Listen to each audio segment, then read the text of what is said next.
Bonjour à tous et meilleurs vœux pour 2019. Ravi de vous retrouver pour cette nouvelle édition de Sénat 360. Voici les titres. Ils n'auront pas le dernier mot. L'exécutif durcit le ton face aux casseurs. À l'ultra-violence, il prône l'ultra-fermeté. Édouard Philippe promet une nouvelle loi, reprenant à son compte la proposition de loi du sénateur LR Bruno Retailleau est déjà votée au Sénat en octobre dernier. Un texte toutefois sensible car il pourrait étendre le principe des interdictions administratives de stade et la création d'un fichier des personnes interdites de manifester. Ses opposants y voient une remise en cause des libertés publiques et une efficacité limitée. Le débat est à suivre. La taxe d'habitation est-elle en train de devenir le nouveau caillou du gouvernement? La majorité est divisée sur sa suppression totale. Il y a 2 jours, elle ne fermait pas la porte à son maintien pour 20% des Français les plus aisés. Avant de rétropédaler, faut-il y voir un nouveau revirement fiscal? On en parle dans cette édition. Et je vous rappelle que vous pouvez d'ailleurs la commenter sur Twitter, le hashtag Sénat360. Pour m'accompagner cet après-midi, on retrouvera Alexandre Poussard en duplex de la salle des conférences pour les réactions des sénateurs à l'actualité ce jour.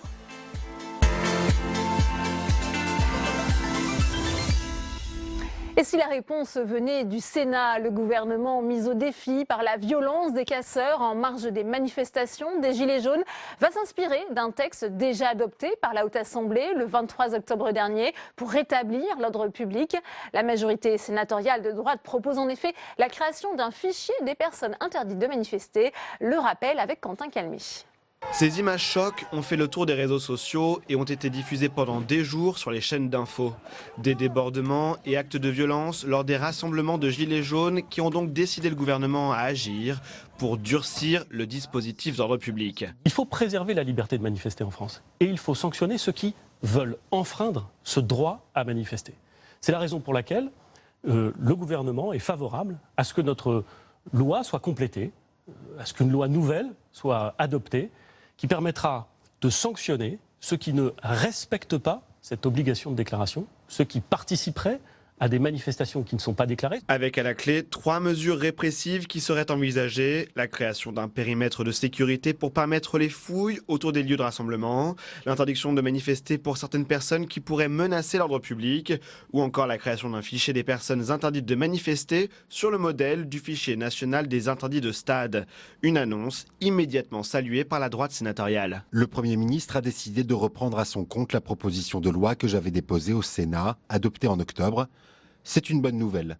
Les individus cagoulés lors des manifestations doivent être sévèrement sanctionnés et un fichier des casseurs doit être créé. Et effectivement, le 23 octobre dernier, ce sont les mêmes mesures qui étaient adoptées par le Sénat. À l'époque, il s'agissait de répondre aux violences du Black Bloc du 1er mai. La République doit briser ces groupes, mes chers collègues.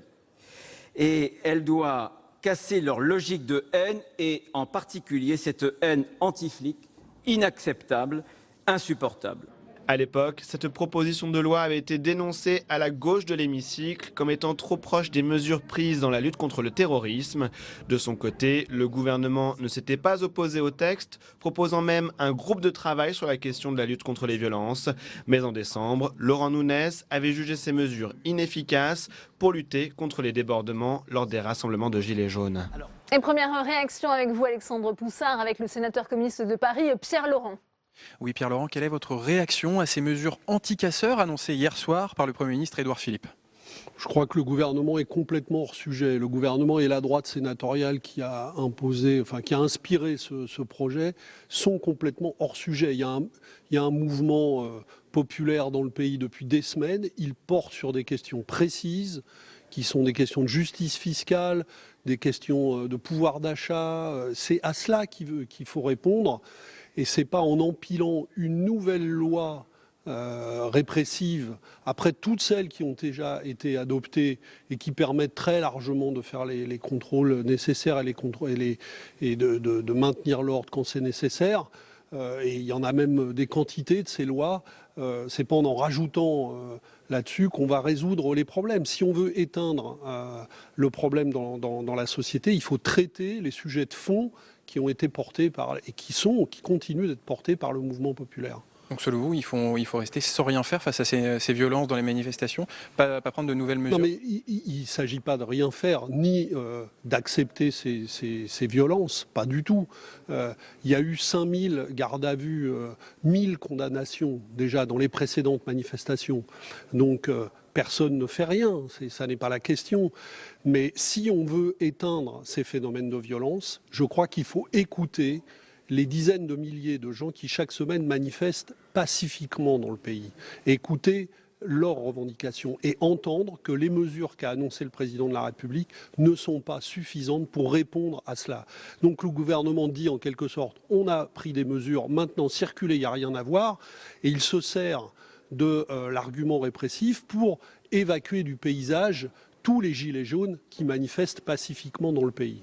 Alors précisément, sur ces mesures sécuritaires, Édouard Philippe est favorable à des interdictions administratives de manifester. Cela fonctionne à peu près pour les interdits de stades de football. Est-ce qu'on peut l'appliquer pour les casseurs? Mais écoutez, le droit de manifester doit être préservé. Ça, c'est extrêmement important. Il est constitutionnel, il ne doit pas être remis en cause. Il y a eu des tentatives de le remettre en cause. Déjà, au moment des manifestations sur la loi travail, on se rappelle qu'il a fallu batailler.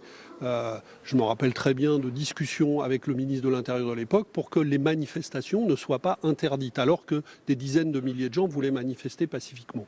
Maintenant, après, il faut prendre des mesures de maintien de l'ordre contre ceux qui cassent et qui parfois n'ont strictement rien à voir, et très souvent avec les manifestants eux-mêmes. Parfois, c'est plus compliqué, c'est vrai. Mais je pense que c'est dans la direction de la réponse aux revendications, je le répète, qu'on trouvera la solution, et pas dans l'empilement de mesures répressives qui existent déjà en grand nombre. Alors, c'est une critique qu'on commence à entendre à gauche. Est-ce que, selon vous, aujourd'hui, en France, on vit dans un État policier? Il faut... Écoutez, il y a beaucoup de mesures qui permettent déjà d'interdire beaucoup de choses. Donc il faut faire attention effectivement à ne pas créer des outils répressifs qui pourraient être utilisés de manière antidémocratique. Et c'est un danger qui est réel et je crois qu'il ne faut pas en rajouter dans ce sens-là. Il faut appliquer ce qui doit l'être quand il y a des manifestations de violence inacceptables, mais il faut, je le répète, en l'occurrence, d'abord écouter le fond du problème posé par le pays. Très bien. Merci Pierre-Laurent d'avoir répondu à mes questions. Merci à vous Alexandre pour cette première réaction. On vous retrouve bien entendu tout au long de cette édition. Et autre piste, vous en avez parlé pour empêcher les violences. Il s'agit des dispositions prises pour lutter contre les supporters violents dans les stades. Depuis 2007, les hooligans sont fichés, peuvent être interdits de stade, comme nous l'explique Jérôme Rabier. S'inspirer de ce qui a été fait dans le football pour faire baisser la violence dans les manifestations, voilà le projet du gouvernement. C'est ce qu'a annoncé Édouard Philippe pour que ceux qui franchissent les limites du droit n'aient plus accès au rassemblement. On a pris des mesures à l'époque qui avaient surpris et parfois interrogé, mais qui ont permis de faire en sorte que ceux dont on savait qu'ils venaient au stade exclusivement pour casser, pour provoquer, et absolument pas pour participer ou assister à une manifestation sportive, puissent être, dès lors qu'ils étaient identifiés, interdits de participation à ces manifestations. Les interdits de stade ont été placés dans un fichier créé en 2007, soit par la justice après une condamnation, soit par simple décision administrative du préfet. Et c'est là que le bât blesse pour l'Union syndicale des magistrats, qui s'inquiète de la constitution d'un fichier de manifestants sans contrôle d'un juge indépendant. Une atteinte à une liberté fondamentale peut être prononcée à condition que ce soit par le juge. En revanche, une interdiction administrative de participer à une manifestation ne paraît pas sérieusement envisageable. Du côté des sénateurs de La République En Marche, on assure que les parlementaires discuteront du cadre à donner à ces interdictions de manifester, mais que puisque le dispositif existe pour d'autres faits, il est simple de s'en inspirer. C'est une des pistes qui est possible de s'inspirer de ce qui est fait pour les hooligans. On arrive à le faire dans ce cadre-là. Donc pourquoi pas le faire aussi dans le cadre de manifestations violentes. Il faut bien distinguer les manifestants qui sont là pour manifester, et c'est bien leur droit, et puis des manifestants qui n'en sont pas. Le débat entre défenseurs des libertés et partisans d'un encadrement sécuritaire risque de s'enflammer sur cette question, qui avait déjà divisé à l'époque de la création du fichier des interdictions de stade, sans pour autant empêcher sa création. Merci, monsieur Tam Trani nous a rejoint sur ce plateau. Bonjour Tam, Bonjour, journaliste à Public Sénat, spécialiste de ces questions parlementaires. Vous allez d'ailleurs nous éclairer. Alors est-ce qu'on peut vraiment transposer ces interdictions de stade aux manifestations sans s'exposer à la censure du Conseil constitutionnel ? La première chose qu'il faut dire, c'est que c'est difficile de se prononcer alors que l'on n'a pas exactement le texte sous les yeux. A priori, le gouvernement va partir de la proposition de loi de Bruno Retailleau, mais va la modifier. Ce que l'on peut déjà dire, c'est que la commission des lois du Sénat avait déjà inscrit des garde-fous dans le texte, justement pour sécuriser le dispositif juridique. Cela, c'était au mois d'octobre dernier. L'objectif, c'était justement qu'il ne soit pas censuré par le Conseil constitutionnel. La commission des lois et sa rapporteure, Catherine Troendlé, avaient inscrit dans le texte des mesures de proportionnalité pour que le texte ne porte pas atteinte de façon excessive à la liberté de manifester, pour que l'interdiction administrative ne concerne que des individus appartenant à des groupuscules violents, et enfin pour réduire la liste des finalités du fichier des interdictions à manifester. Et puis l'argument ultime de la majorité sénatoriale, c'est enfin qu'il faut que les casseurs soient privés de leur liberté d'aller et de venir pour que les manifestations puissent se dérouler normalement et pour au final préserver la liberté de manifester. Bref, une véritable inversion de paradigme. Est-ce que ça suffit, ces garanties, ces garde-fous, pour convaincre le gouvernement finalement de la fiabilité de ce dispositif ? Eh bien, en tout cas, début décembre, la réponse était très claire, c'était non. À l'époque, Christophe Castaner, Laurent Nunez sont auditionnés par le Sénat. Et alors, ils jugent que la proposition de loi qui a été adoptée par le Sénat quelques semaines plus tôt pose à la fois des problèmes de droit, mais aussi qu'elle n'est pas efficace pour lutter contre les casseurs. On écoute justement Laurent Nunez. Un certain nombre de mesures qui figurent dans cette proposition de loi nous semblent aller dans le bon sens, mais qu'elles méritent d'être retravaillées, certaines eu égard à leur constitutionnalité.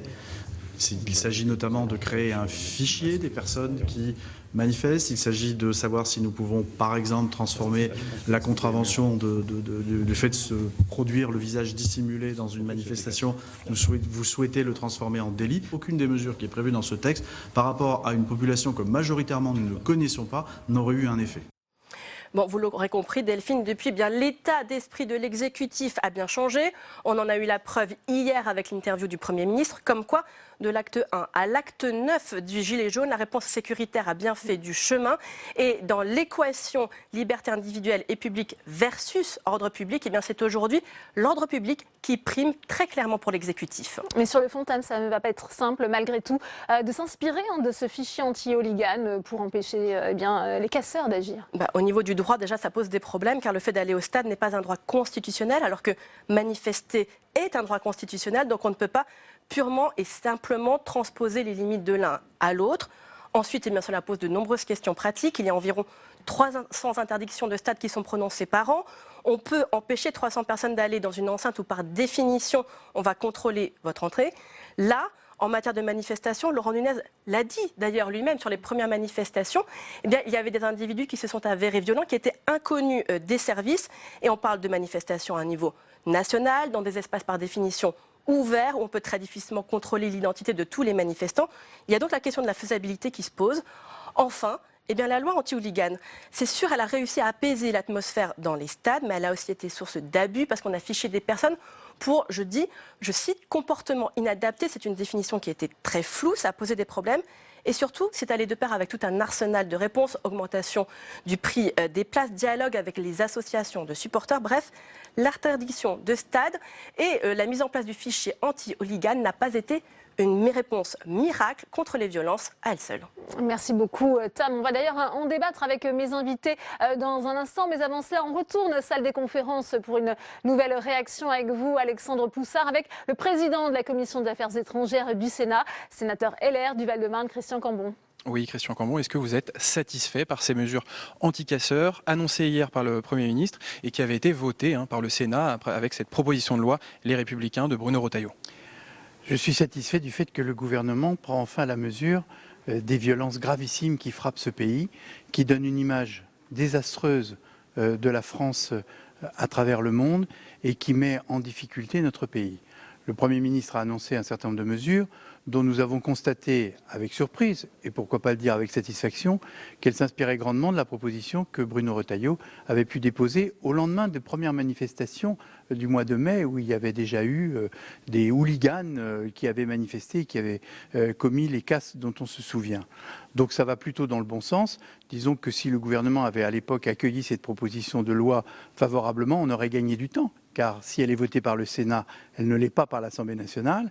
Et donc, avant de produire des effets, il va falloir passer par l'Assemblée nationale. Donc, ça veut dire que la loi ne va pas être adoptée dans l'immédiat. Or, c'est maintenant que nous avons besoin que l'ordre républicain revienne dans ce pays, car aucun dialogue ne se déroulera dans ce climat de terreur que tous les samedis nous connaissons. Alors, Tam Tranui en a parlé dans sa chronique. Est-ce qu'il n'y a pas un risque que ces mesures sécuritaires, finalement, contreviennent à la liberté de manifester, qui est une liberté publique ? Écoutez, les libertés publiques, elles sont sous la surveillance de la justice, qui est régulièrement attentive, et je crois qu'il n'y a pas franchement de risque par rapport au risque que font courir ces manifestants et ces casseurs. Je rappelle actuellement qu'il y a près de 60 000 Françaises et Français qui sont privés d'emploi et qui sont au chômage technique à cause de tous les dégâts que l'on a commis, que l'on a laissé commettre dans les commerces et les entreprises qui n'ont pas pu continuer à travailler. Ça, c'est véritablement attentatoire à la liberté du travail. Alors, est-ce que vous pensez précisément qu'on peut créer un fichier de personnes interdites de manifestation, comme on le fait avec les personnes interdites de stade de football ? Bien évidemment, puisque ces gens-là viennent manifester non pas pour soutenir leurs idées, ce qui est tout à fait normal, mais ils viennent pour casser. Donc ils doivent être identifiés et suivis comme tels par les services de police et de sécurité.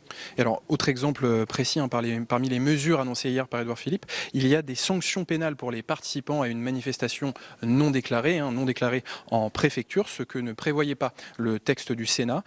Qu'en pensez-vous de cette mesure ? Est-ce qu'on va arrêter les gilets jaunes, par exemple, qui bloquent les ronds-points ? Je pense qu'il faut regarder sur le plan juridique, et je fais tout à fait confiance à mon collègue Philippe Bas, qui préside la commission des lois, pour regarder ce point avec attention, parce que ça nécessite effectivement de ne pas être attentatoire à la liberté de circulation, la liberté de circuler et la liberté de manifester. Et encore une fois, nous y sommes très attachés. Mais il faut que les casseurs qui se déguisent en gilets jaunes, comme on l'a vu encore récemment, puisse être débusqué. Je pense que la création de ce fichier doit permettre effectivement d'arrêter cette casse systématique. On ne va quand même pas vivre ça toute l'année 2019. Est-ce que finalement cette réponse sécuritaire va être suffisante pour résoudre cette crise des Gilets jaunes ? Écoutez, je pense qu'aucune réponse sécuritaire ne permet de faire face à une crise de cette importance. C'est au gouvernement qu'il convient de renouer le dialogue, mais ce dialogue ne peut pas se développer dans un tel climat de haine et d'atteinte aux libertés contre les citoyens lambda qui veulent travailler, qui veulent se déplacer. Je crois qu'il faut ouvrir le dialogue, c'est au gouvernement de prendre les initiatives. Très bien, la balle est dans le camp du gouvernement. Merci Christian Cambon d'avoir répondu à mes questions. Merci beaucoup Alexandre Poussard. Alors à ultra-violence, le gouvernement dit ultra-fermeté, mais le plan de l'exécutif dévoilé hier par Édouard Philippe va-t-il permettre de rétablir l'ordre public ? On en parle tout de suite dans notre débat.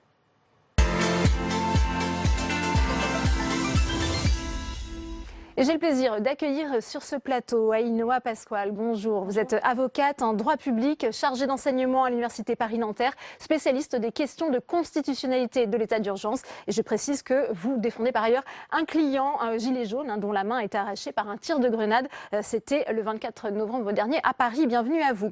Également sur ce plateau, Arnaud Hout, vous êtes professeur d'histoire contemporaine à l'Université Paris 4, spécialiste de l'histoire de la gendarmerie, des polices et des questions de sécurité. Et puis deux sénateurs, Martin Lévrier, bonjour, vous êtes sénateur La République, et merci des Yvelines, tous mes voeux à vous aussi. Et puis face à vous, François Grosdidier, sénateur LR de la Moselle. Bonne année, membre de la commission des lois. Première question d'ailleurs pour vous, François Grosdidier, puisqu'on a vu que face à ce défi des casseurs, le gouvernement semble en quelque sorte accepter la main qui lui avait été tendue par le Sénat avec cette proposition de loi adoptée le 24 octobre dernier. Oui, et ce que je regrette infiniment, c'est que l'exécutif, le gouvernement, n'écoute jamais le Sénat et globalement le Parlement et les élus, les syndicats, les corps intermédiaires. On aurait évité bien des problèmes. Déjà au déclenchement de la crise, on a quoi ? On a l'augmentation du carburant. On avait dit au Sénat lors du débat de la loi de finances pour 2018, attention, si vous avez en même temps la hausse des cours et la trajectoire carbone, il y aura problème. et on nous a répondu une des vérités technocratiques, les taxes indirectes sont indolores. On a vu le résultat. Alors et comment là, expliquez-vous le revirement du gouvernement sur cette et ben là, sur ce qu'est-ce sujet qui se passe? précisément des C'est casseurs qu'on avait parfaitement analysé ce qui se produisait à Nantes le 1er mai, et donc ces groupes permanents de casseurs extrémistes de droite ou de gauche ou voyous de droit commun qui n'ont rien à voir avec les causes écologistes ou sociales qu'ils défendent, mais qui vont dans toutes les manifs pour les détourner et pour casser. Suite à cette expérience, on a rédigé une proposition de loi qu'a proposé Bruno Retailleau pour permettre d'appliquer aux manifs ce qui a bien fonctionné dans la lutte contre le hooliganisme. La gauche a voté contre et le gouvernement l'a refusé, M. Nunez disant même que ça ne servait à rien. Alors on est heureux maintenant que le Premier ministre juge toute l'utilité de cette disposition, mais on a perdu des mois, ça aurait été opérationnel tout de suite, ce n'est pas. Oui. Martin Lévrier, comment expliquez-vous le changement de pied du gouvernement sur cette proposition de loi? Avant de parler du changement de pied, qui n'en est pas vraiment un, puisque je rappelle que pendant ce vote, le gouvernement a proposé une abstention bienveillante. Oui. Ce sont nous, sénateurs LREM, qui avons donné un avis défavorable pour des raisons particulières et précises. On ne va pas rentrer là. Comme quoi les sénateurs de la République en marche, il y avait la sagesse du gouvernement sur ce texte. Absolument, comme quoi à titre anecdotique, les sénateurs de la République en marche ne sont pas des godillots comme on veut nous faire passer de temps en temps. Cela étant dit, dans ce que dit mon cher collègue, il y a deux choses. Il y a les gilets jaunes d'un côté où il nous explique qu'il avait senti le vent. Vous êtes élu depuis 2011. J'aurais préféré qu'on s'en rende compte dès 95 et qu'on évite d'arriver aujourd'hui. Ce phénomène est assez récent. La récurrence du phénomène. Bon. Et le deuxième point, c'est l'analyse des casseurs sur laquelle nous vous rejoignons et vous le savez. Simplement, nous avons eu une logique par rapport aux Gilets jaunes qui était d'une bienveillance positive depuis le début. Au départ, on a voulu croire, et on l'a cru, et on avait raison, je pense, de penser que ce qui s'appelait les Gilets jaunes, la première tranche des Gilets jaunes, les 200 000 à 300 000 personnes voulaient nous montrer une inquiétude, une peur, un pouvoir d'achat trop faible. On a entendu tout ça. Simplement, une fois qu'on l'a entendu, on est passé à une deuxième étape de violence. On est passé de 300 000 personnes à 50 000, 30 000 même il y a 2 semaines, à 50 000. Et là, on est rentré dans une logique de violence où cette fraternité retrouvée entre eux dans les ronds-points, où ils ont retrouvé ce sens de la fraternité, ces groupes qui sont restés pour beaucoup, sont entrés dans une logique de fraternité orientée vers une haine. Il fallait envoyer des signes rapidement de fermeté, c'est ce que vous nous dites ? Et donc, face à cela, on ne répond plus à ce qu'on appelait les gilets jaunes avant, mais aux casseurs, effectivement, qui viennent perturber et empêcher un bon discours. Jaune, hein. C'était une loi effectivement c'était suite à Nantes et au 1er décembre. Comme vous la situez dans un historique en disant on avait senti le vent venir, vous ne nous écoutez jamais, je vous réponds en tant que spécialiste de l'histoire des gendarmeries et des questions de sécurité, est-ce que ça va permettre très concrètement cette proposition de loi, si elle est adoptée à l'Assemblée nationale, de ramener, de rétablir l'ordre public? Il n'aura pas tout. Je ne vois pas très bien de quelle manière pratique, pragmatique, ça pourrait avoir une incidence vraiment significative ici sur les manifestations. Je crois plus probablement que un tel projet de loi peut se servir de chiffon rouge et peut aussi pousser du même coup à une radicalisation réciproque. C'est un système bien connu, hein, radicalisation, répression, radicalisation. Donc il faut faire attention aussi de ce côté-là au risque des signaux qui sont envoyés. Moi j'étais assez frappé quand on entend par exemple l'expression ultra-fermeté. Fermeté suffit. Ultra-fermeté, ça renvoie peut-être un signal Car le gouvernement, Christophe Castaner en l'occurrence, a parlé d'ultra-violence, c'est pour ça qu'il a employé ce terme, ultra-fermeté. Oui. Est-ce que les forces de l'ordre ont besoin de ces nouvelles dispositions qui sont contenues dans ce texte? Je le rappelle, ce fichier, on va en parler bien sûr, mais aussi ces interdictions administratives de manifester. Ils ont besoin de ce volet préventif, il y a aussi ces périmètres de sécurité, on va pouvoir faire des fouilles, des palpations, ce type de choses. Les forces de l'ordre demandent ça? Alors, je ne suis ni juriste ni policier et donc je ne peux pas répondre à leur place. Je pense tout de même qu'il y a un arsenal qui est assez complet aujourd'hui, qui existe de longue date justement. Et surtout, on parle ici en termes de droit, mais une des questions qu'il faut garder à l'esprit, c'est celle de la formation des policiers et des gendarmes. Et là, vous pouvez changer la loi, vous pouvez changer les doctrines, comme on le dit ces derniers temps. Vous ne changerez pas, malgré tout, la formation qu'ont reçue des policiers et des gendarmes au cours des dernières années, des dernières décennies. Et je pense qu'il faut faire attention à ça. C'est-à-dire qu'on ne peut pas faire croire qu'on va révolutionner une pratique de maintien de l'ordre qui s'inscrit dans un temps long. Alors peut-être, avant de vous redonner la parole, François Grosdidier, Maître Pascal, quel regard portez-vous sur cette proposition de loi? On l'a dit, c'est quand même un texte sensible, Ethan Tranui le rappelait, en séance, il y avait eu quand même des débats autour d'une possible censure du Conseil constitutionnel notamment. Alors pour nous, cette proposition de loi, elle est vraiment, elle s'inscrit pas du tout dans une logique qui est celle qui préside à l'interdiction administrative de stade pour les hooligans. Moi, quand je vois cette proposition de loi-là, quand je vois la possibilité qui est évoquée d'interdire administrativement aux personnes de manifester, je vois une justice qui se veut prédictive. Et je vois aussi un alignement avec les mesures qui avaient en réalité été prises sous le régime de l'état d'urgence et qui n'ont donc rien à voir avec le hooliganisme. Sous état d'urgence, donc dès 2016, vous avez le gouvernement et donc le préfet qui a pris des interdictions de séjour, parce que c'était comme ça qu'elles étaient intitulées dans le texte, et qui les a en fait utilisées comme des interdictions de manifester. Ce qui a permis au gouvernement, pendant les manifestations de la loi travail, d'interdire à un certain nombre de personnes de participer à des manifestations. Ça, c'est le premier point. Donc ça, c'est possible. Donc ça, c'est possible sous état d'urgence, bien que ça ait été partiellement retoqué par le Conseil constitutionnel. Lorsque les mesures de la loi état d'urgence ont été partiellement intégrées dans le droit commun, certaines garanties ont été apportées. Alors on pense ce qu'on veut de ces garanties, mais il a été précisé que une interdiction donc de paraître, cette fois-ci, elle s'appelait comme ça, une interdiction de paraître a été intégrée dans le Code de la sécurité intérieure et qui permettait aux seules fins de prévention de la commission d'actes terroristes d'interdire à certaines personnes donc de se rendre dans certains lieux déterminés, donc de manière préventive, lorsqu'elles constituaient une menace d'une particulière gravité à l'ordre public et qu'elles étaient en lien, on va dire de manière plus générale, avec le terrorisme.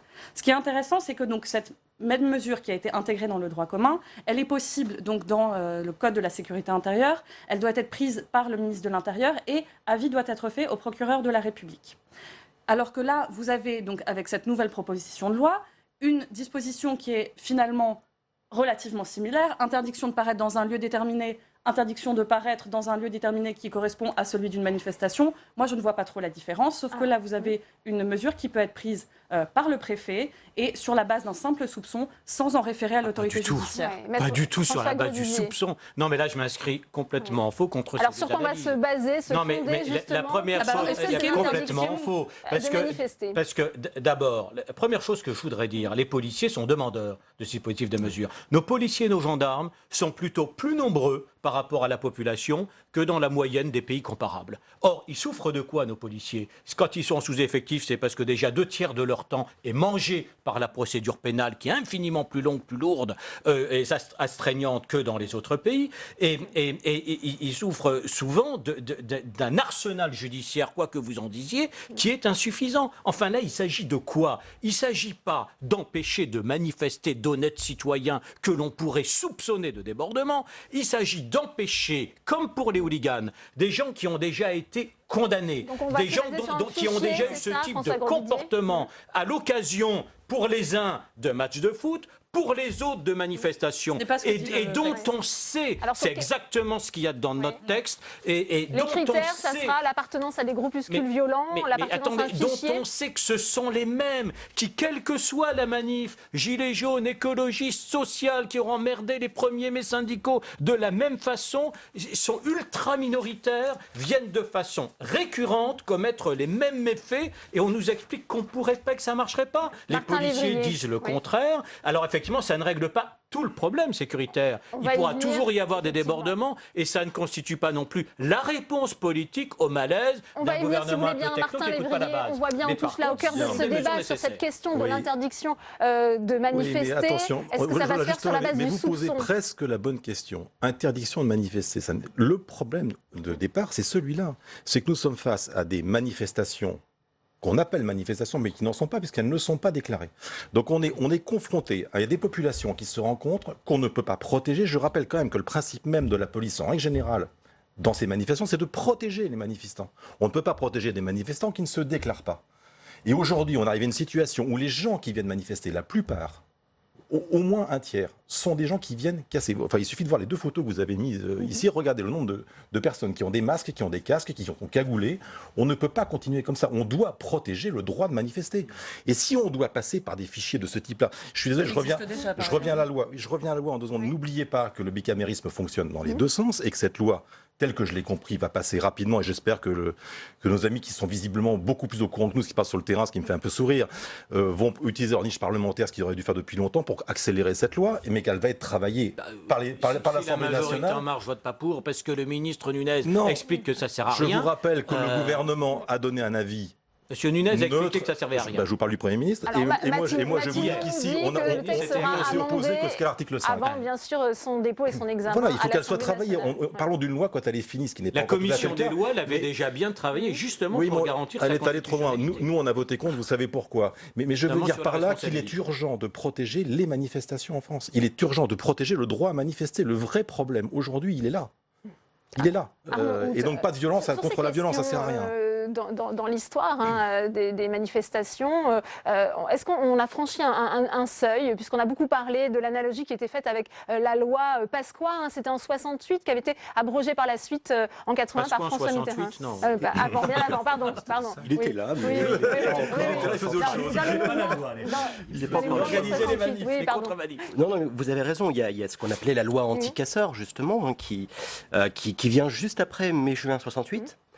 Qui est justement pensé à l'époque par le courant gaulliste, en fait, comme une réponse à 68, par peur justement des manifestations qui continuent, parce qu'on l'oublie souvent, mais 68 ne s'arrête pas au mois de mai ni au mois de juin, ça continue pendant des mois, des années. Il y a un mouvement assez récurrent. Et cette loi anti-casseurs, ce qui est intéressant, c'est qu'elle est dénoncée très très largement pendant les 12 ans qui suivent, jusqu'à son abrogation à l'automne 81. Elle a été un épouvantail et un chiffon rouge complet qui a disparu justement. Et vous pouvez regarder, la presse aujourd'hui est assez largement accessible en ligne. Si on google aujourd'hui la loi anti-casseurs, on va voir justement quantité de textes écrits par parfois des hommes politiques d'aujourd'hui d'ailleurs, qui dénoncent justement cette loi comme étant attentatoire aux libertés. Maître Pasquale, sur cette question aussi de s'inspirer de ce qui a été fait sur les IS, ce sont les interdictions administratives de stade. Est-ce que là aussi on peut s'en inspirer? On voit que les professionnels attendent malgré tout un bilan de ce qu'il y a pu faire pour lutter contre le hooliganisme. Alors moi j'ai vraiment l'impression que, comme je vous le disais tout à l'heure, que ce parallèle ne tient pas, déjà parce qu'on ne saurait pas mettre sur un même plan, d'une part, la liberté de se rendre à un stade, dans un stade de foot, et d'autre part, la liberté de manifester, et donc le droit d'expression collective des idées et des opinions. Pour moi, c'est inadmissible de mettre ça sur un même plan, ça n'a absolument rien à voir. Ensuite, je voudrais rebondir sur cette idée que la loi ne reposerait pas sur un soupçon. Quand vous dites, d'une part, on va pouvoir interdire à des personnes de se rendre en manifestation parce qu'elles ont été condamnés pour des faits de violence ou des dégradations.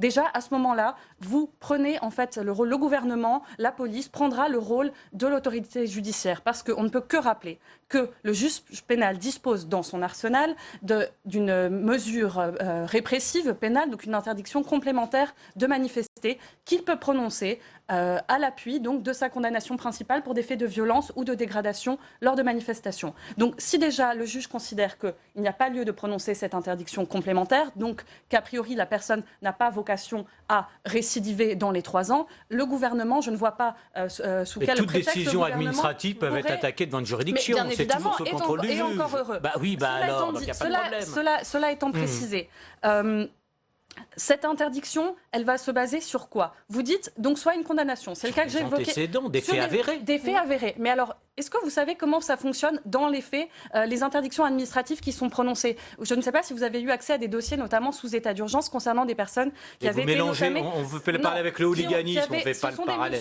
avec les mesures antiterroristes. Ce sont des mesures préventives. Pour prendre une mesure préventive, on se fonde systématiquement sur ce qu'on appelle des notes blanches. Vous parlez d'un autre sujet? Non, je ne vous parle pas d'un autre sujet. En matière de terrorisme, le soupçon, effectivement. Allez-y, finissez, Maître Pasquale, je vous donnerai la parole, François Grosjean. Donc, pour prononcer l'interdiction administrative de manifester, c'est écrit noir sur blanc dans la proposition de loi. Soit vous avez déjà été condamné, soit vous appartenez à un groupement où vous entrez en relation régulière avec des individus incitant, facilitant ou participant à la commission de ces mêmes faits. Donc, violence ou dégradation. Comment vous allez prouver ça? Soit la personne a déjà été condamnés ou interpellés, soit en fait vous allez avoir Non, mais ça se bien sûr que oui. prouve. Si Et ces il y a un personnes-là- juge administratif pour le Mais vérifier. ça se prouve comment? Ça se prouve sur la base du renseignement. Mais oui. Et donc ce sont donc des notes blanches. Et ce sont des Mais notes blanches qui non, sont le juge impossibles administratif à ne contester. satisfait pas de notes blanches. Le juge Si administratif quelqu'un se appartient satisfait de à notes des blanches. groupes de Mais- factieux qui effectivement appellent aux violences à chaque manifestation et que la personne est en correspondance directe et qu'on a les preuves matérielles de ces liens, eh bien à ce moment-là, on peut l'empêcher. Il y a un juge administratif qui vérifie le bien fondé Martin Lévrier, de la est-ce décision. que toutes les garanties C'est pas vrai seront ce que là, vous selon dites. vous, même si On peut rien effectivement, faire à vous on attend de entendre. voir comment sera amendé le texte qui arrivera à l'Assemblée nationale. Il faut que toutes les garanties soient prises. La liberté individuelle est indispensable. Il faut qu'elles soient toutes prises. Donc il faut bien analyser tout ça et améliorer la loi si nécessaire. Et je pense qu'il y a des améliorations. Je rappelle que nous, on a voté contre à cause de l'article 5 qu'on trouvait justement disproportionné. Donc il y a des améliorations à faire. Ce qu'est le rôle du bicamérisme. Bien. Pour autant, j'y reviens, je suis désolé, on ne peut pas dire liberté individuelle chérie, quand on arrive à ce genre de situation telle qu'aujourd'hui, où ce sont les casseurs qui emportent la liberté d'individus qui veulent vaquer librement à leurs occupations. On ne peut plus continuer comme ça.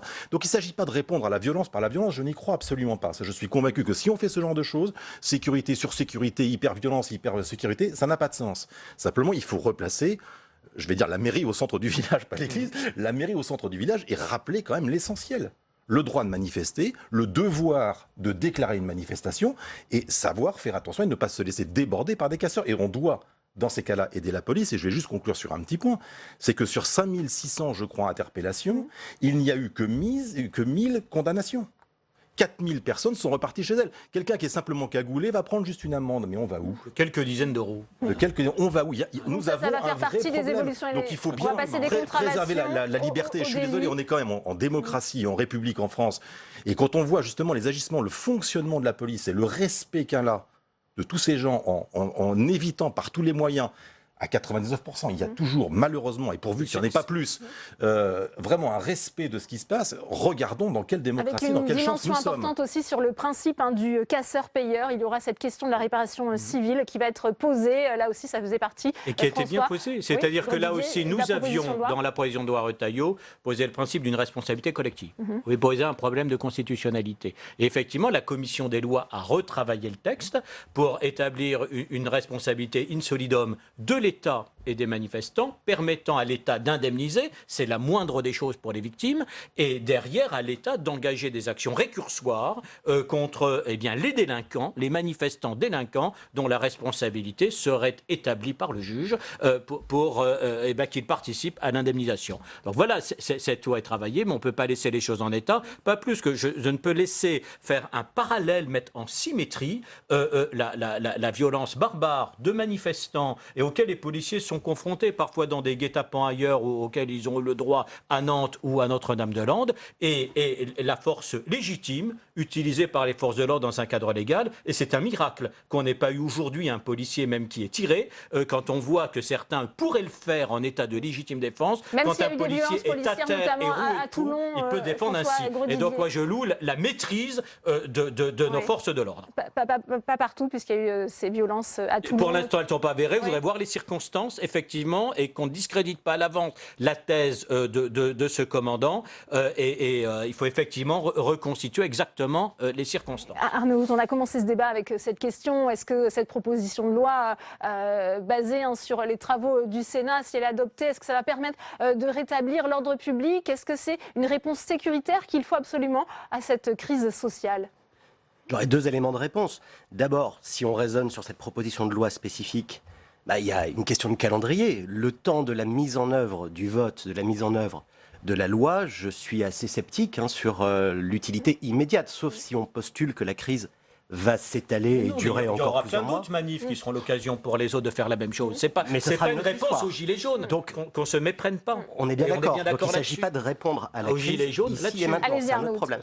En revanche, justement sur cette crise ici et maintenant, la réponse ne peut pas être sécuritaire. Enfin, c'est une évidence, mais je pense qu'elle est quand même assez largement comprise aujourd'hui. On parle d'une crise politique. Donc dans une crise politique, la réponse est politique. Comment l'apporter, ça c'est une autre question qui relève justement du débat politique, mais pour le coup, on se trompe beaucoup si on se focalise, comme on a tendance à le faire justement cette semaine, sur exclusivement la question du maintien de l'ordre. Martin Oui, Lévrier, alors sur excusez-moi ce de point. réagir, mais nous en sommes tellement conscients. Crise sociale, on l'a dit. Mesures d'urgence sociale, c'est moi qui ai fait la discussion générale, qui a défendu cette loi. J'ai dit un certain nombre de choses. La première, c'est qu'on était tous responsables du 850, tous nous compris. Et je veux pas qu'on l'oublie, c'est très important qu'un jour tous les républicains se regardent en face et disent oui, maintenant, sur cette partie-là, il va falloir qu'on travaille tous ensemble et qu'on arrête de dire c'est pas moi, c'est l'autre. Premier point. Deuxième point, crise sociale, on répond par des mesures sociales. CSG, prime d'activité. Et on répond par des mesures économiques, prime de 1 000 €. Et moi, je vais plus loin en disant le salaire, c'est l'entreprise qui le fixe. Donc les entreprises aujourd'hui, on a donné des moyens considérables aux entreprises qu'elles n'avaient pas avant, suppression du CICE, enfin j'en passe, baisse de l'impôt sur les sociétés, aux entreprises aussi de prendre la main. C'est pas l'État qui fait les salaires, ça serait un non-sens. Ou alors on change de système, bien.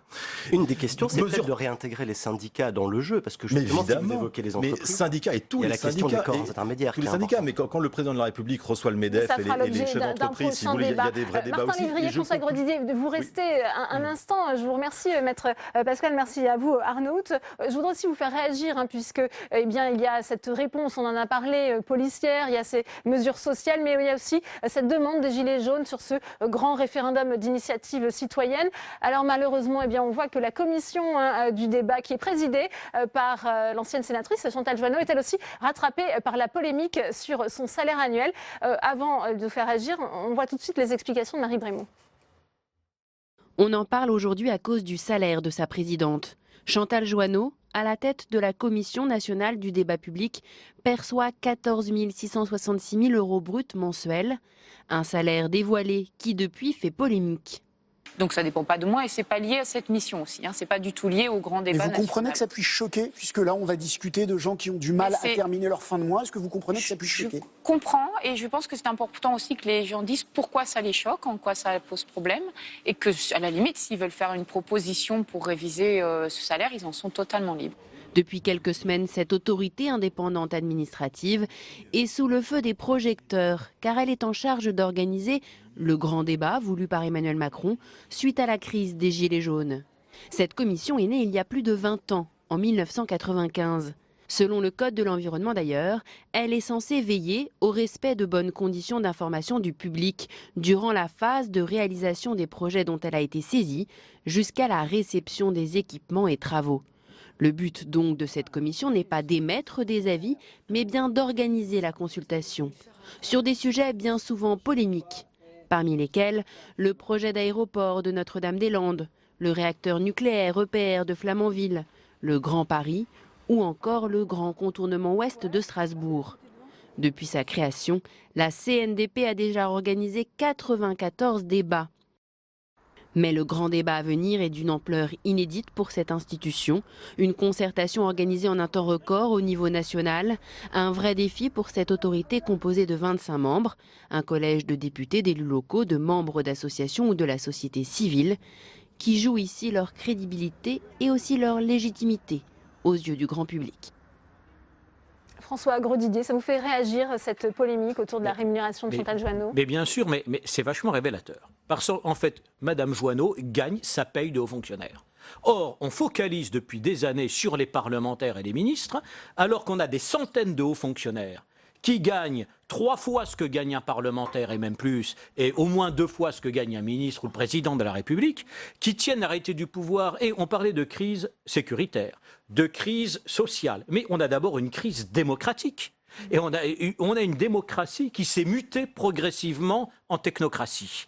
Et d'ailleurs, je crois qu'on avait atteint les sommets depuis 2 ans, mais le phénomène avait commencé bien avant, où le Parlement n'était pas écouté, les maires n'étaient pas écoutés, les syndicats professionnels n'étaient pas écoutés. C'est Bercy qui fait la loi et qui l'a encore fait sur le budget 2018, sur la trajectoire carbone. Bon, et c'est le débat qu'on avait tout à l'heure. Mais là, on l'a vu, il y a quand même une utilité à cette Commission nationale du débat public. Mais c'est extraordinaire comme on focalise. Là, Madame Joanneau, on en prendra une autre, mais elle touche sa paye de haut fonctionnaire. Elle ne touche pas ça en tant que présidente de la Commission. Mais on ne remet jamais en cause les centaines de hauts fonctionnaires, je veux dire, inamovibles, dont certains sont même dans des placards et continuent à toucher la même chose et qui tiennent à arrêter le pouvoir. Mais bien sûr, mais la dérive technocratique de la France à l'origine de sa crise démocratique, elle est là, dans une technostructure qui s'est accaparée à peu près tous les pouvoirs, y compris d'ailleurs sur les collectivités locales. municipales où les élus locaux ont presque plus de marge de manœuvre. Ça pose la question, je le disais, de ces autorités administratives indépendantes. On sait qu'il y avait eu cette mission ici au Sénat, présidée par l'ancien ministre Jacques Mézard. Il remettait en cause l'utilité et la présence même de certaines de ces autorités administratives indépendantes. Je rejoins en partie ce que vous dites. J'ai aussi cette conviction qu'effectivement, il va falloir faire un grand ménage qui aurait dû exister depuis longtemps. Je vous rejoins assez sur l'idée que la technocratie, mais j'aime pas ce mot-là, parce que là, ce sont des hommes et des femmes, auraient pris le pouvoir, s'il vous plaît, parce que moi j'essaye de toujours ne jamais couper la parole aux gens.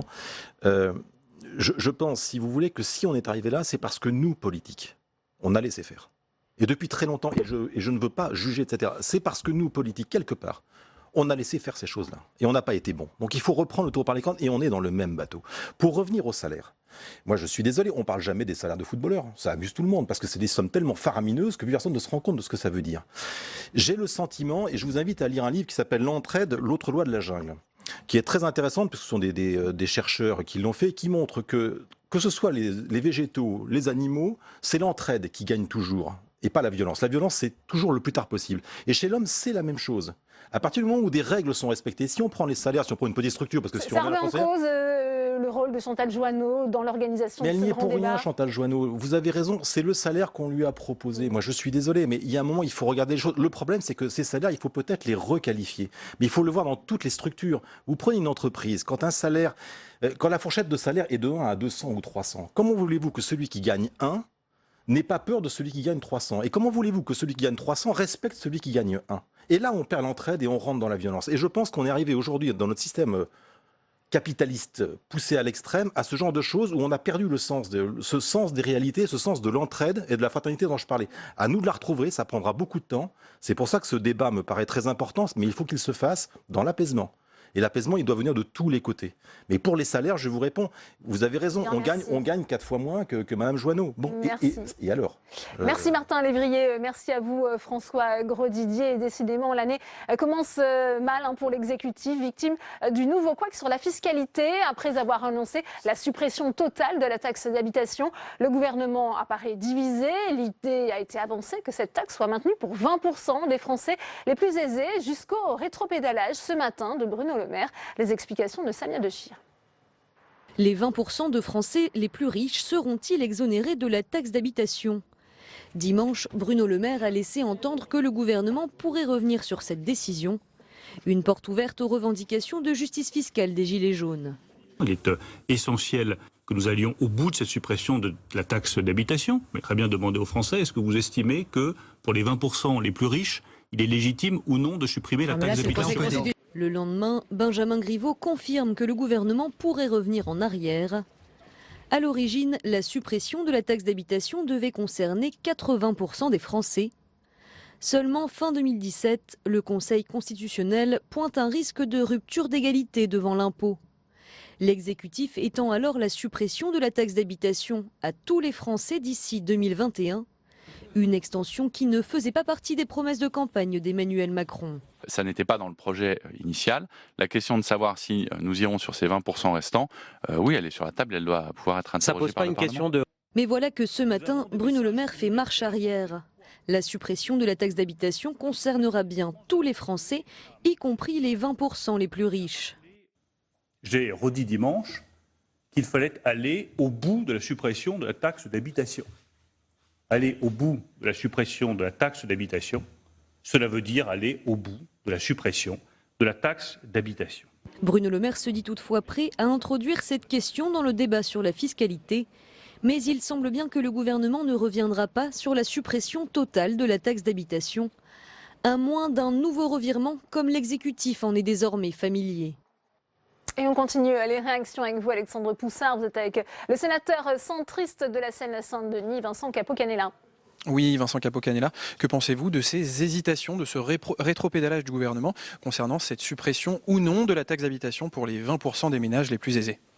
Dans la situation d'aujourd'hui, qui est marquée par un certain nombre de risques d'ordre public, risques financiers, risques économiques, risques mondiaux d'ailleurs, je pense qu'il faut que le gouvernement s'astreigne à avoir une ligne qui soit d'éviter de sortir le dimanche la dernière idée pour la refermer le mardi et puis nous inviter après à attendre les conclusions d'un débat dont on ne connaît pas encore les modalités.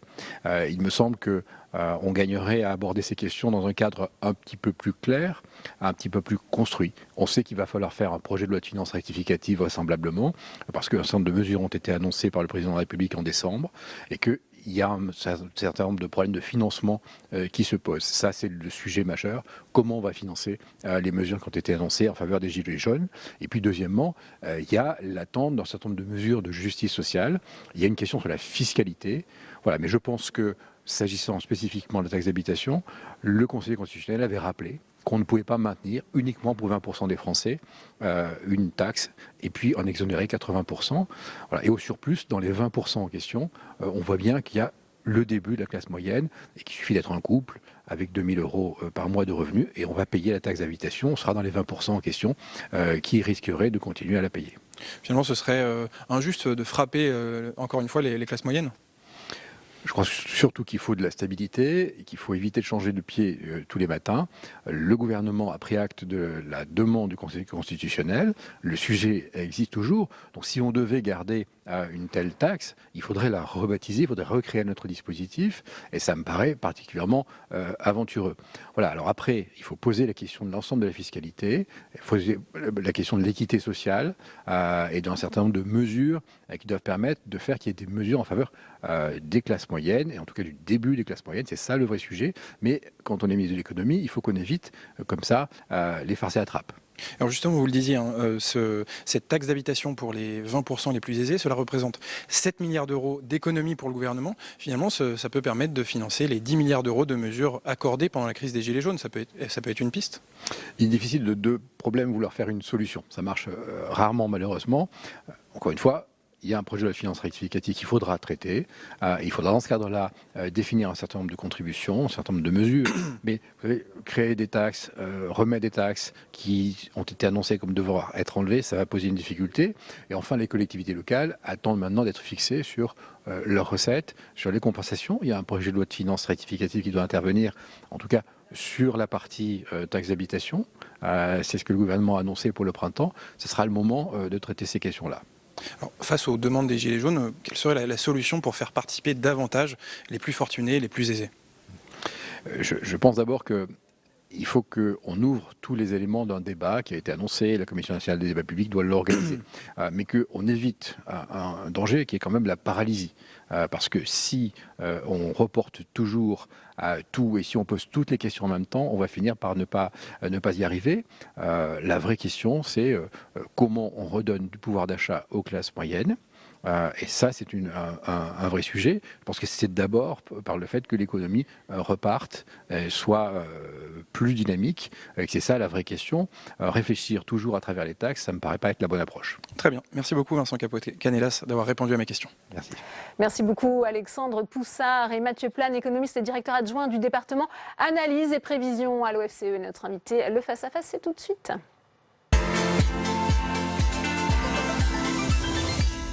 Bonsoir Mathieu Plane, merci d'avoir accepté notre invitation. Est-ce que c'est une bonne idée de vouloir maintenir pour les 20% des Français les plus aisés cette taxe d'habitation ? Alors une bonne idée, en tout cas c'était dans le programme initial d'Emmanuel Macron qui était de redonner du pouvoir d'achat surtout aux classes moyennes par cette mesure-là, alors qui pose un certain nombre de problèmes, mais c'est vrai qu'en ciblant les 80% des ménages, on était vraiment dans le cœur de la classe moyenne.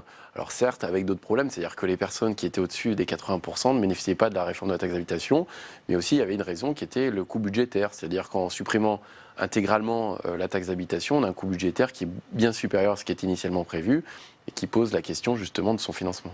On reproche beaucoup au gouvernement d'avoir supprimé l'ISF, l'impôt sur la fortune. Maintenir cette taxe d'habitation pour 20% des Français, ça peut aussi apparaître une mesure qui cible les Français les plus riches. Alors, je pense qu'il ne faut pas tout confondre. C'est-à-dire qu'on voit bien que la réforme de l'ISF, le prélèvement forfaitaire unique, aussi, qui est une baisse de la fiscalité sur les revenus du capital financier, profite principalement aux 2% des plus riches. Là, on parle des 20%. Donc, on est dans les 20%. On voit que le seuil de revenu fiscal de référence, je crois qu'il est autour de 27 ou 28 000 euros par an, ce qui veut dire que c'est autour de 2300-2400 euros par mois, ce qui n'a rien à voir avec un gros patrimoine financier. Donc c'est vrai que ce n'est pas exactement les mêmes, ce n'est pas la même population qui va bénéficier de la réforme de l'ISF et celle qui ne va pas être exonérée de taxe d'habitation. Donc c'est vrai qu'il y a deux choses.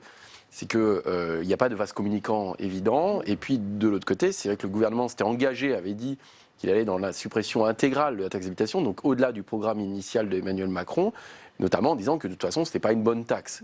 Et à ce moment-là, qu'il n'y a pas de raison de laisser cette taxe uniquement pour 20% des ménages.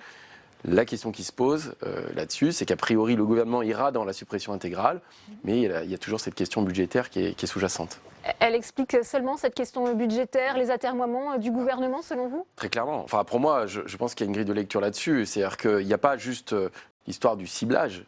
Au-delà de ça, il y a quand même cette question à la fois de la taxe carbone. On peut imaginer que si la taxe carbone, il y avait normalement un échelonnement sur tout le quinquennat de la taxe carbone qui devait rapporter 14 milliards à la fin du quinquennat. On voit qu'elle a rapporté 4 milliards à peu près en 2018, mais qu'il n'y aura plus d'augmentation. C'est-à-dire que c'est un manque à gagner de l'ordre de 10 milliards d'ici la fin du quinquennat. À ça, vous rajoutez les 7 milliards supplémentaires pour la taxe d'habitation, vous êtes déjà à 17 milliards, et à ça, il faut rajouter les mesures gilets jaunes. Donc vous êtes à quelque chose qui est près de 20 milliards, et avec une croissance qui ralentit. Donc la contrainte budgétaire va être de plus en plus forte, et donc le gouvernement ne veut pas augmenter d'autres taxes. En même temps, ça veut dire faire plus d'économies sur les dépenses publiques, mais on voit que c'est quelque chose qui n'est pas facile et qui va directement toucher aussi, certainement, le risque de toucher au pouvoir d'achat des ménages, même en réduisant les dépenses publiques. Le gouvernement a besoin de recettes supplémentaires, les collectivités aussi. On entendait le sénateur Capo Canella à l'instant. On ne sait toujours pas d'ailleurs par quoi sera compensée cette taxe d'habitation. Non, c'est pas clair. On voit bien qu'il y aura une compensation, ça c'est assez évident. En tout cas, on ne sait pas si ça va être juste un transfert de dotation ou est-ce qu'on va avoir une fiscalité propre des communes. Il faut rappeler que la taxe d'habitation, c'est la première ressource des communes, c'est à peu près un tiers de leur budget, donc en termes d'autonomie fiscale, c'est quelque chose d'important. Et est-ce qu'à terme, finalement, on aura une nouvelle fiscalité locale ou est-ce que c'est juste un transfert de dotation, alors qui pose la question de la revalorisation, de comment justement les communes vont financer si elles ont des projets. Est-ce que justement il y aura d'autres leviers? Est-ce que ça va se reporter sur la taxe foncière ou sur d'autres types de fiscalité? Donc derrière, il y a bien sûr plein de questions qui vont même au-delà des questions budgétaires. Alors qu'on vient d'apprendre, c'est un urgent de l'AFP, par communiqué de l'Élysée, que cette suppression de la taxe d'habitation pour les plus riches sera sur la table lors du grand débat. Rien n'est décidé, rien n'est clos finalement, Mathieu. On dirait que rien n'est clos. Alors il y a toujours le problème constitutionnel, c'est-à-dire que si on tranche comme ça la taxe d'habitation, on a toujours le risque d'avoir la rupture de l'égalité devant l'impôt. Et donc d'être face à un problème de constitutionnalité de cette mesure-là. Il y a la question qui peut être soulevée et posée, et j'ai l'impression qu'elle est éventuellement dans le débat, c'est de savoir à partir de quand on considère qu'on est riche, au fond. On se souvient des mots de François Hollande qui fixait à 4 000 euros. Là, c'est 2 500 euros, c'est Emmanuel Macron. Mais en même temps, on voit que l'ISF, on parle de très gros patrimoine financier, donc ça n'a rien à voir. La question, c'est est-ce que finalement, on va maintenir la taxe d'habitation uniquement pour 98% des ménages et les 2% de ménages qui bénéficieraient de la réforme de l'ISF, alors eux ne seraient pas exonérés? Il paraît que certains foyers fiscaux payent jusqu'à 40-50 000 euros de taxes d'habitation. Donc cette question-là peut se poser. Elle est quand même finalement pas aussi concentrée que l'impôt sur le revenu, mais la taxe d'habitation, effectivement, plus vous augmentez, vous allez dans les hauts revenus, plus le montant de taxe d'habitation payé est important. Donc c'est vrai que plus vous allez réformer en haut, vous allez supprimer cette taxe d'habitation, plus ça va coûter budgétairement à l'État. Il nous reste 1 minute, Mathieu Plane. Est-ce que c'est de l'impréparation, malgré tout, de la part du gouvernement, tous ces revirements, une nouvelle fois, ces cafouillages, on peut dire, de la part de Bruno Le Maire encore ce matin? Il y a des va-et-vient un peu surprenants. Alors peut-être qu'on comprend mal ce qui a voulu être dit. Est-ce que c'était le débat ou pas? Est-ce que ça fait partie du débat national? Mais on voit bien qu'aujourd'hui, le gouvernement va à tâtons, depuis les mesures gilets jaunes qui ont été prises assez rapidement pour répondre aux gilets jaunes.